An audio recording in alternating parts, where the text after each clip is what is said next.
guys, and welcome back to the channel. My name is Tola, and if you are just stopping by for the first time, I would like to welcome you. Please consider subscribing and click on that bell notification icon. That way you always get notified every time I upload a new video, which is at least once every Friday. I also have a second channel here on YouTube dedicated entirely to my recipes, that is Cook with Tola, Lusi, and I will leave a link to that channel in the description box below. Please go over there and show me some love. I make 2 to 5 minute short recipes so that you can just follow. Remember to tag me on Instagram. I would love to see your creations or your interpretations of my dishes as well.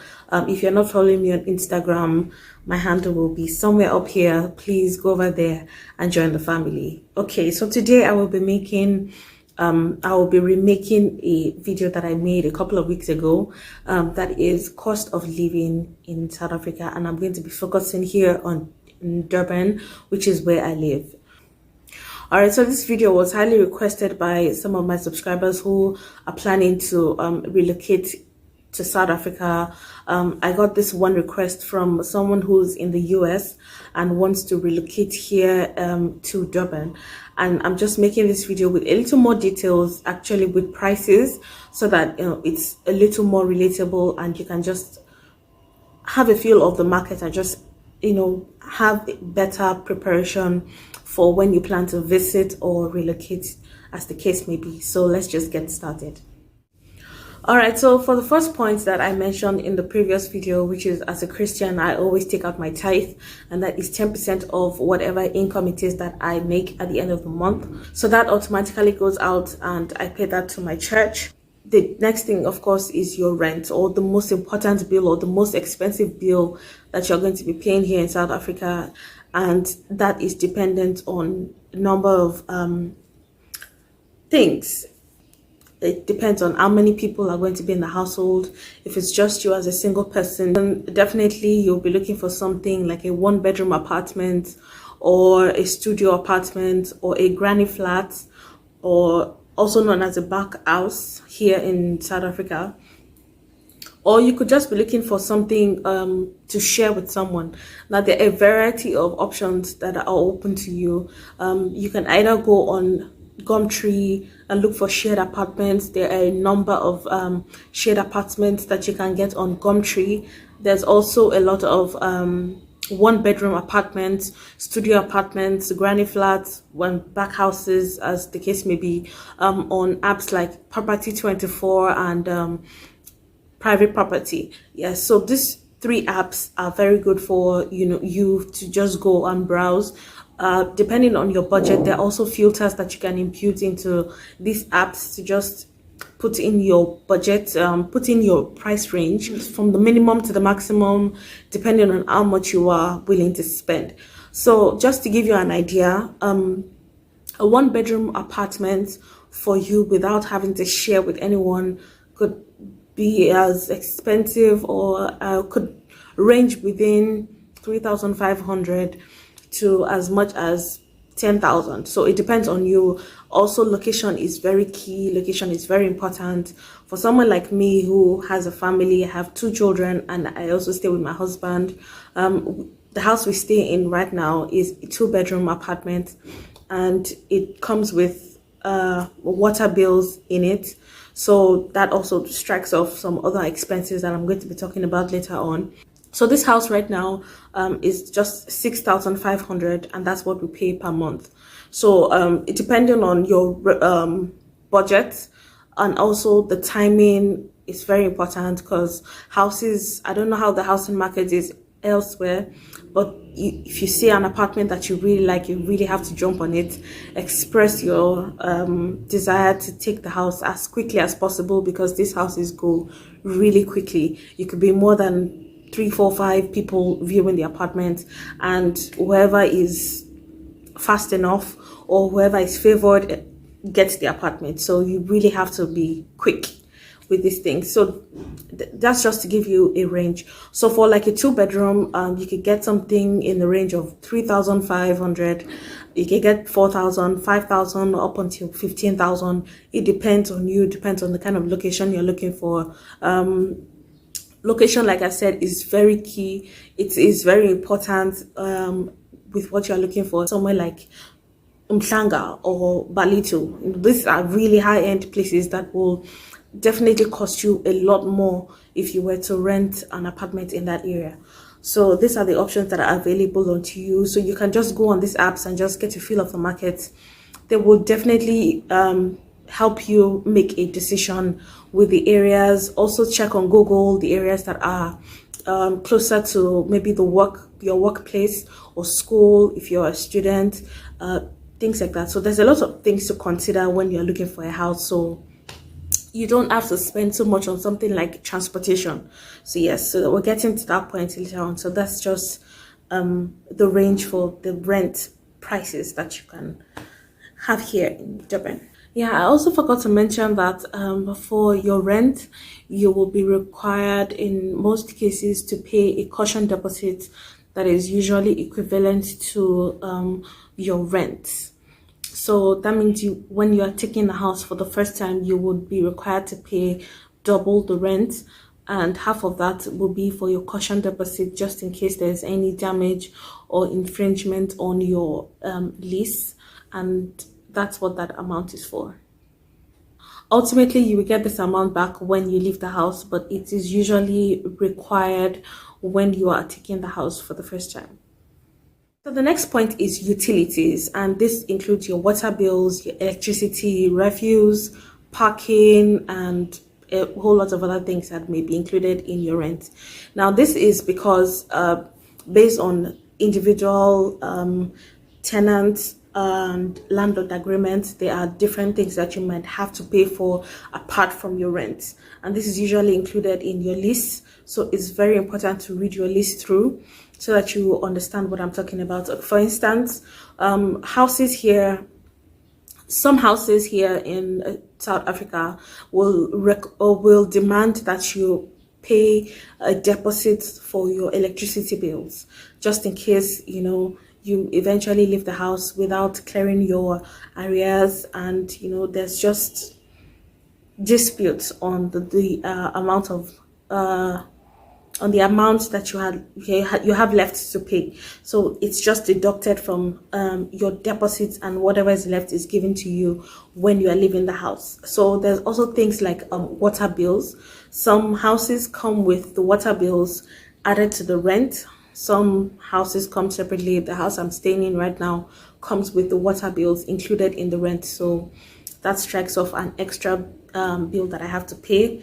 There's also things like refuse that may be included in your rent. It may also be a separate bill that you pay. It depends on the lease. So that's why I said you have to read your lease to understand whether these bills are all included in your rent or they are separate. There's also things like parking. So for this apartment where I'm staying right now, we have two parking spots available to our flats, and one is underground, the other one is just an open parking. So one of them is free, the other one we have to pay for. So it's something that may be included in your rent. It might be a separate bill. So please find out before you sign your lease so that it's not a dispute that you were unaware before you moved in. So that is something you should definitely check out. All right, so next bill that we pay is for fuel or transportation. So depending on whether you are mobile or not, whether you have a car, two cars, or you depend on public transportation, there is a number of variety of options available to you. There is trains, taxis, buses, Uber, and the likes. So depending on how far you stay to where you work or school, it would definitely and ultimately determine how much you would pay, or you will be paying, or you will need to set aside for transportation or fuel per month. Now, that's why I said it's very important for you to plan where you want to stay in relation to where you work or school, because it will definitely save you a lot when it comes to transportation.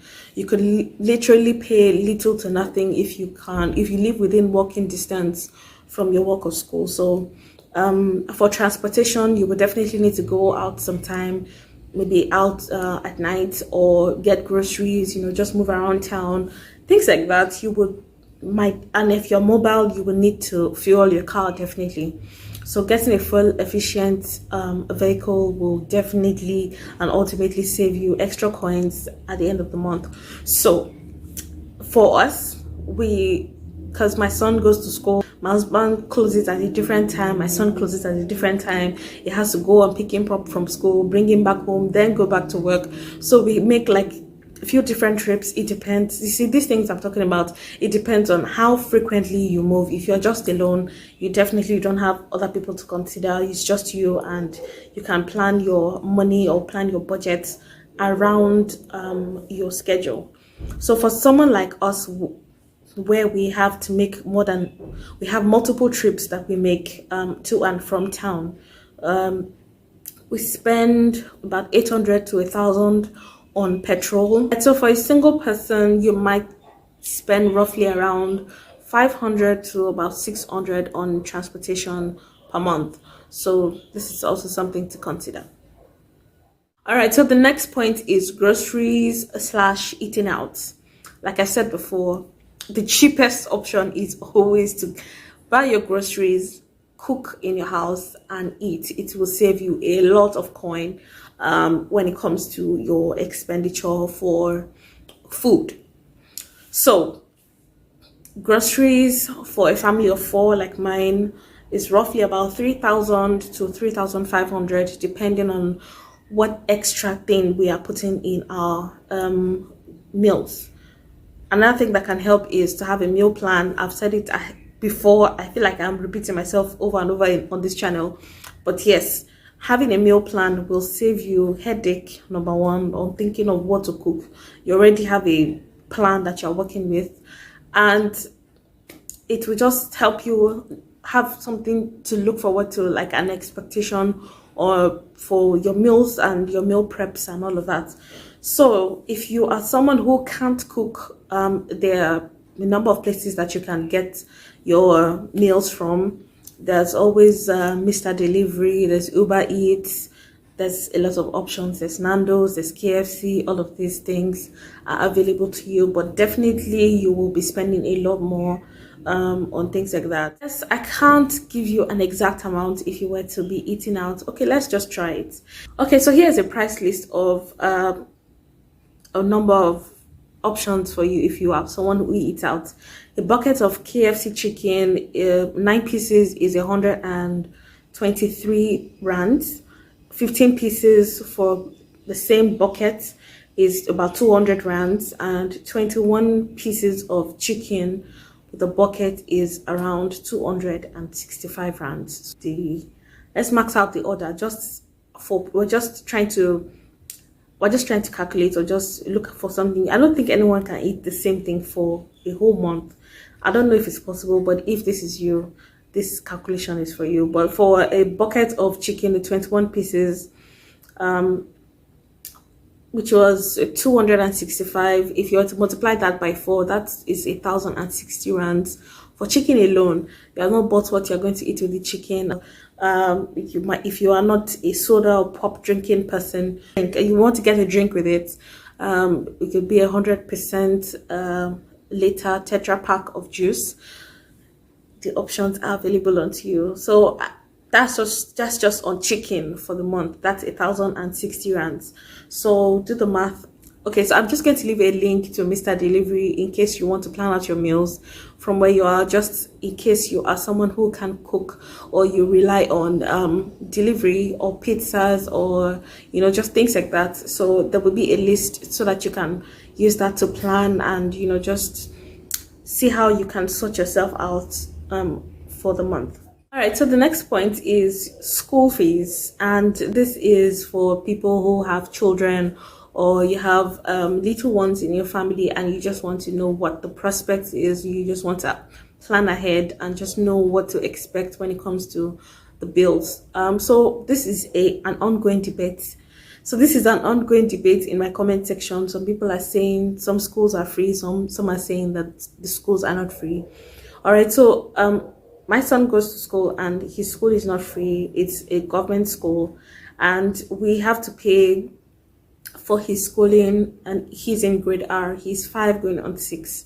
So he's in grade R right now and we are paying roughly around 16,000 per year. So every month you just have to top up whatever is due for that month, and you carry on. You can pay this money in bulk if you have it, but you can also pay per month. So we opted for the per month payments because it just helps us stretch out the payment plan, and we can focus. We don't have to carry all our money and pay school fees one time. So 16,000 in 12 places is 1,300 and change. So that's how much we pay for my son's school per month. So now there's 2 of them and only one of them is going to school for now. The other one is not yet in school because of this whole COVID thing. But if there were to be 2, so just have an idea of how much we will be paying. About 2,000, almost 3,000, because that's like 2,700 for the 2 of them per month. And if you have like 3, 4, 5 children, so you know how much you will be paying. Am I loud enough? All right, so the next point is internet and cable. Okay, so for cable TV, like I said in the previous video, I don't subscribe to paying for the full bouquet because I'm not someone who watches TV. I get my entertainment from my phone and other devices. I really don't have the energy to struggle for the remote with my children. So here we pay for DSTV access, I think, and that is around 110 rand or so. I think it's second to the last on the list. So it's just about I think 70 channels, and we only watch about 2 to 3. My children only watch about 2 to 3 cartoon channels, and that is all that they do, and that's all we do with the cable. So definitely check out their websites. There's a bunch of other options. There's premium, there's compact, there's family plus, I think there's extra.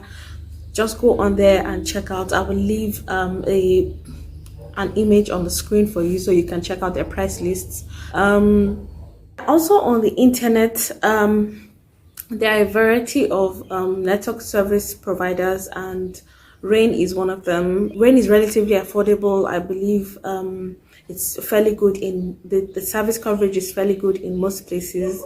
They have the option of 250 rands for 19 hours, which is around 11 p.m. to 6 p.m. and then there's the uncapped option, which is around 479 rands per month. This one has no cap limits and is for 24 hours. Another great thing about it is that there are no contracts, so it's not a recurring bill. If you are going to be out of the country or you simply want to discontinue your contract with them or discontinue the use with them, you can just stop paying, and there's no charge or debit order on your account for the month. So that's one thing I really like about Rain. This video is not sponsored, by the way, so I will also leave more information in the description box, so please check it out if you are someone who thrives on internet like I do. Internet to me is more important than cable. Let's debate it in the comment section. Internet or cable, which one is importanter, if that's a word? All right, so you understand what I'm saying. Cable is important, but internet is importanter. Let's leave it like that. Next one, TV license. This is a bill that I talked about the first time.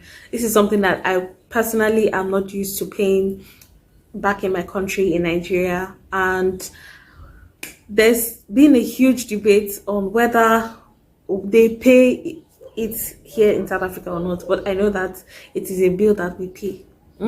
It's a bill that we pay once in a year, and that is around 265 rands per year.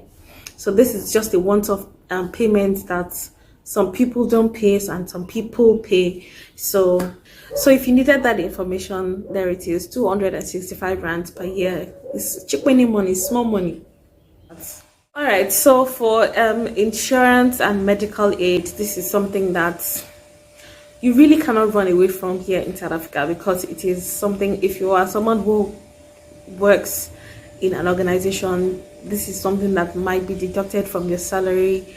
There is the option of choosing from a variety of insurance providers. There's Discovery, there's Momentum, there's Comcare. There are just a lot. Yeah, so there's a lot of options to choose from. For something like Discovery now, they have a plan of about 360 or 350 rand per month for the whole family, unlimited visits to your GP. So this is something that you might also want to look into. So there's also car insurance to look into. Now, for the choices on which car insurance to choose, definitely talk to family and friends, because people around you are using this insurance providers, and they would definitely give you their personal opinion on which works best for them. I know there's Hippo, there's Out Insurance, and you could get a car insurance for about 400 to 500 or less, depending on whichever one you choose to go with. So the last and final point is your phones and data. This is very important.